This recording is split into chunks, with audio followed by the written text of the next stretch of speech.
శ్రీకృష్ణ. బ్రహ్మరాతను ఎవరూ తప్పించలేరు అనేటువంటి విషయం గురించి తెలిపే కథను గురించి ఇప్పుడు మీరు తెలుసుకుంటారు. ఒకప్పుడు భూలోక కైలాసమైన అమర్నాథ్ దగ్గరకు యమధర్మరాజు గారు అక్కడ గుహలో ఉన్నటువంటి మంచులింగాన్ని దర్శనం చేసుకోమని వచ్చారు. అదే సమయంలో గరుత్మంతుల వారు కూడా మంచులింగాన్ని దర్శనం చేసుకుందామని వచ్చారు. అక్కడ గుహలో పైభాగాన ఒక పావురపు జంట నివసిస్తూ ఉన్నది. యమధర్మరాజు గారు మంచులింగాన్ని దర్శించుకుందామని లోపలికి పోబోతూ గుహ పైభాగంలో ఉన్నటువంటి పావురాన్ని చూసి అని నిట్టూర్పు విడిచి లోపలికి వెళ్ళారు. ఇది గమనించిన గరుత్మంతుల వారికి ఒక అనుమానం వచ్చింది. ఈయన సమయం వస్తే ఎవరిని తీసుకొని పోకుండా ఉండడు, అందుకే ఇన్ని సమవర్తి అని అంటారు. పైగా ఇక్కడ శివదర్శనానికి వచ్చి ఈ గుహ పైభాగంలో ఉన్న పావురాన్ని చూసి నవ్వాడు.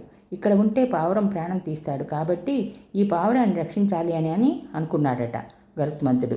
వెంటనే పావురాన్ని చూసి, నిన్ను ఎవరూ కనిపెట్టలేని ప్రదేశంలో నేను దాచిపెడతాను అని 2 కాళ్లతో పావురాన్ని పట్టుకొని మహావేగంగా ఒక్క క్షణకాలంలో అమర్నాథ్ నుంచి దండకారణ్యం వచ్చి దండకారణ్యంలో పెద్ద మర్రి చెట్టు త్వరలో ఈ పక్షిని పెట్టి మళ్ళీ శివదర్శనానికి వెళ్ళిపోతాడు.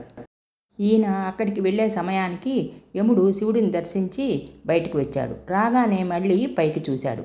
పైన పావురం గూట్లో పావురం లేదు.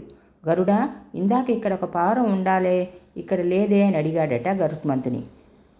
అప్పుడు గరుత్మంతుడు, నీ చూపు పావురం మీద పడింది కదా, దాని ప్రాణం ఎక్కడ తీస్తావో అని దాన్ని జాగ్రత్తగా తీసుకెళ్ళి దండకారణ్యంలో ఉంచాను అని చెప్పాడట. వెంటనే యముడు బ్రహ్మదేవుడికి నమస్కరించాడట. అందుకు గరుత్మంతుడు యముడితో, నేను పావురాన్ని రక్షిస్తే బ్రహ్మదేవుడికి నమస్కరిస్తున్నావే అని అడిగాడట. అప్పుడు యముడు గరుడితో, గరుడా, ఇప్పుడు అసలు విషయం చెబుతున్నాను విను. ఈ పావురం నుదుటిన బ్రహ్మదేవుడు ఒక క్షణకాలంలో దండకారణ్యంలో మర్రితరలో పాము నోటిలో పడి చావాలని రాశాడు. క్షణకాలంలో ఎక్కడ అమర్నాథ్, ఎక్కడ దండకారణ్యం, ఎక్కడ మర్రి చెట్టు తొర్రా అని నేను ఎలా వెళ్తుందిలే అని అనుకున్నాను. అక్కడ పాము చేత ఎలా చంపబడుతుందిలే అని అనుకున్నాను. బ్రహ్మగారికి ఆలోచన లేదు, ఎలా రాశాడో అని అనుకున్నాను. ఇక్కడి త్వరలో ఉన్నటువంటి ఈ పావురము అక్కడి దొండకారణ్యం చెట్టు త్వరలోకి ఎలా వెళ్తుందిలే అని అనుకున్నాను. ఇంతలో నువ్వు ఇది తీసుకెళ్ళి అక్కడ పెట్టావు. నీ వలన పాము నోట్లో పడి పావురం చనిపోయింది. కాబట్టి బ్రహ్మరాతకు తిరిగి ఉండదు.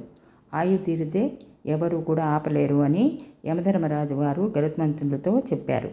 జై శ్రీకృష్ణ.